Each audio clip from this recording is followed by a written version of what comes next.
Hello friends, welcome back to my channel official Amrao. तो दोस्तों, आज की इस वीडियो में हम लोग देखेंगे वर्धा शिक्षा योजना 1937। तो चलिए वीडियो शुरू करते हैं। तो सबसे पहले हम लोग इसके इंट्रोडक्शन की बात करेंगे। तो वर्धा शिक्षा योजना जो है सन 1935 ईस्वी के गवर्नमेंट ऑफ इंडिया एक्ट की घोषणा के फलस्वरूप ब्रिटिश भारत के 7 प्रांतों में जब कांग्रेसी सरकारों ने राष्ट्रीय पुनर्निर्माण के लिए कार्यक्रम बनाया तो उसकी 14 आधारशिलाओं में बुनियादी शिक्षा भी एक आधारशिला थी। गांधी जी बुनियादी शिक्षा को सामाजिक परिवर्तन का एक साधन मानते थे। वे इसे शांत सामाजिक क्रांति का एक प्रमुख आधार मानते थे।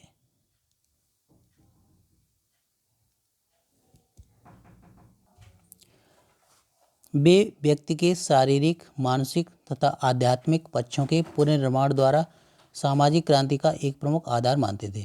वे सामाजिक क्रांति लाना चाहते थे। आत्मविश्वास एवं आत्मनिर्भरता को ही उन्होंने मनुष्य के पूर्ण विकास का आधार माना। महात्मा गांधी शिक्षा को प्रत्येक व्यक्ति का जन्मसिद्ध अधिकार मानते थे, इसलिए उन्होंने 7 से 14 वर्ष वाले वर्ग के सभी बालकों एवं बालिकाओं को निःशुल्क एवं अनिवार्य शिक्षा देना आवश्यक समझा। भारतीय राष्ट्रीय कांग्रेस के हरिहरपुर अधिवेशन में बुनियादी राष्ट्रीय शिक्षा योजना की स्वीकृति के बाद सन 1938 ईस्वी से ही बुनियादी शिक्षा में अनेक प्रयोग आरंभ हो गए थे, किंतु वे अलग अलग और सीमित स्तर पर किए गए। सन 1939 ईस्वी में द्वितीय विश्व युद्ध जो हुआ था उसके छिड़ जाने से एक और कठिनाई उपस्थित हो गई। कांग्रेस मंत्रिमंडल को राजनीतिक कारणों से इस्तीफा देना पड़ा। उनसे यह आशा की जाती थी कि वे बुनियादी शिक्षा के विकास में सहायक होंगे, किंतु उनके इस्तीफे के परिणामस्वरूप कुछ प्रांतों में प्रयोग बिल्कुल बंद कर दिए गए और अन्य प्रांतों में प्रयोग के प्रति उदासीनता दिखाई देने लगी। स्वतंत्रता प्राप्ति के बाद ही बुनियादी शिक्षा को शिक्षा की राष्ट्रीय पद्धति के रूप में गंभीरतापूर्वक स्वीकार किया गया।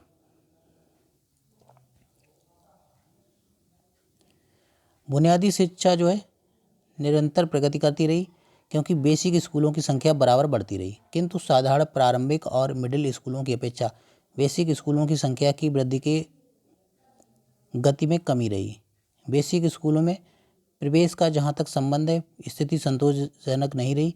लक्ष्य तो यह था कि बेसिक शिक्षा में 6 से 14 वर्ष के वर्ग वाले सभी लड़कों एवं लड़कियों के लिए बुनियादी शिक्षा का प्रबंध किया जाए, किंतु प्रथम 2 योजनाओं में कोई महत्वपूर्ण प्रगति इस शिक्षा में नहीं हुई।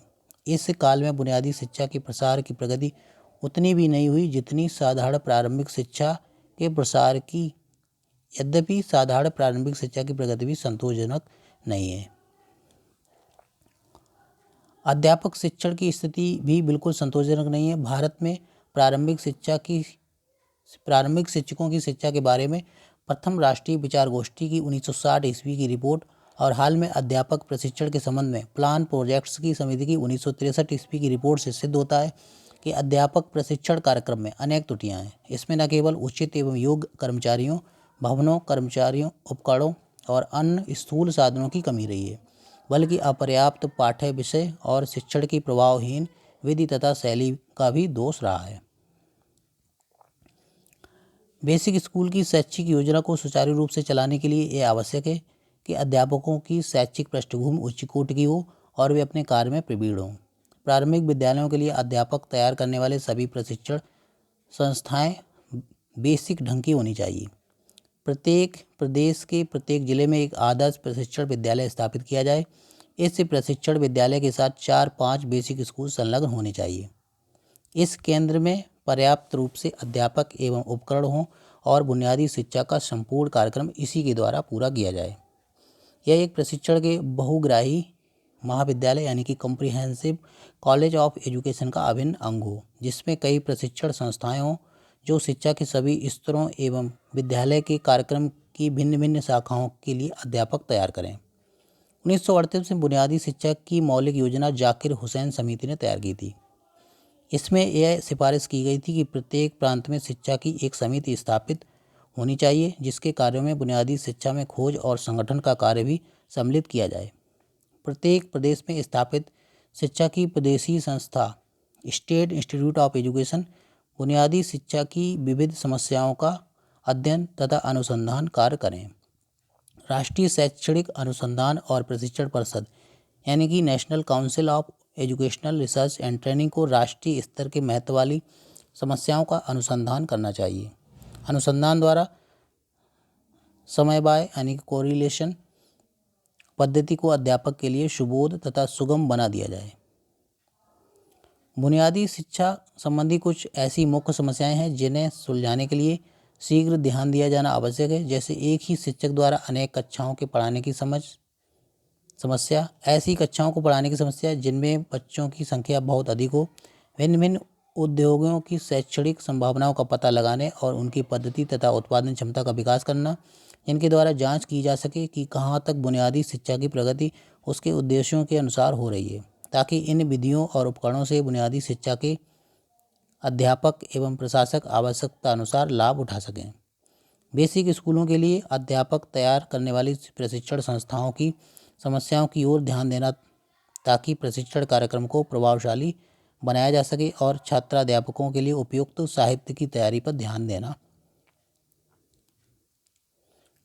महात्मा गांधी की भारत को जो अध्ययन है उसमें बुनियादी शिक्षा अत्यंत महत्वपूर्ण एवं बहुमूल्य है। इसे वर्धा योजना यानी कि नई तालीम, बुनियादी तालीम तथा बेसिक शिक्षा के नामों से भी जाना जाता है। गांधी जी ने 23 अक्टूबर 1937 को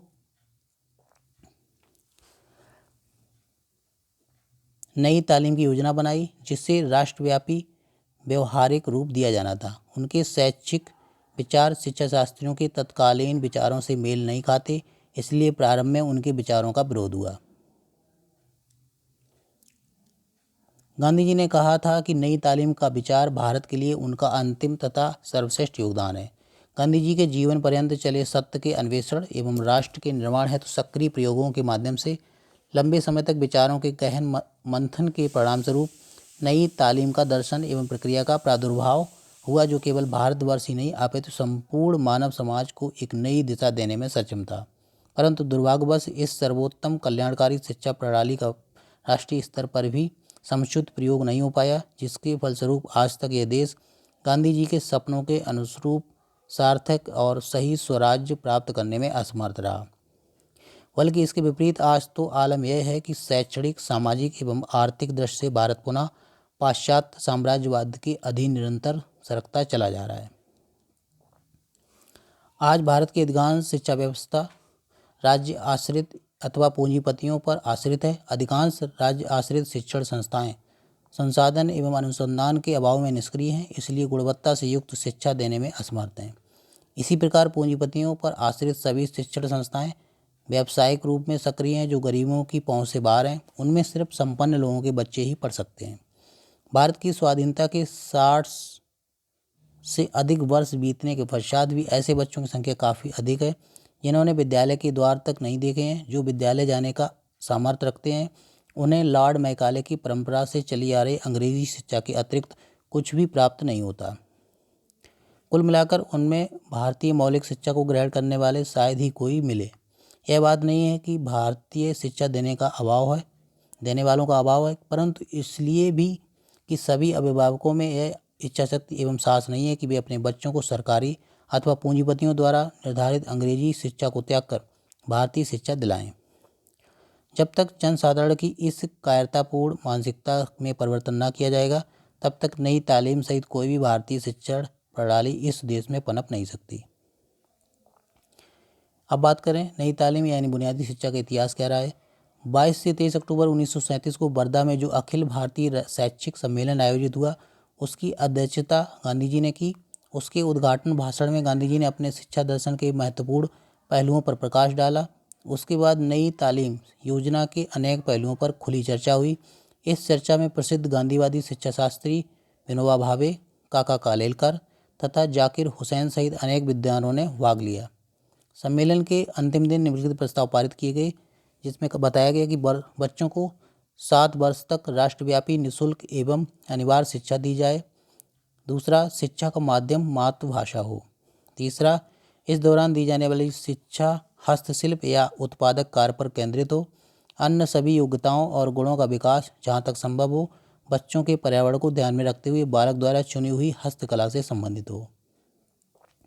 इन प्रस्तावों के पारित हो जाने के बाद डॉक्टर जाकिर हुसैन की अध्यक्षता में विशेषज्ञों की एक समिति का गठन किया गया, जिसे इन प्रस्तावों के आधार पर व्यवहारिक पाठ्यक्रम तैयार करने का काम दिया गया। इन प्रस्तावों के आधार पर एक राष्ट्रीय शैक्षिक योजना तैयार की गई, जो देश भर में नई तालीम यानी कि बुनियादी शिक्षा या वर्धा योजना के नाम से प्रसिद्ध हुई। तो दोस्तों, कैसा लगा इसका वीडियो कमेंट करके जरूर बताइएगा और वीडियो को शेयर कर दीजिए। Thank you for watching this video.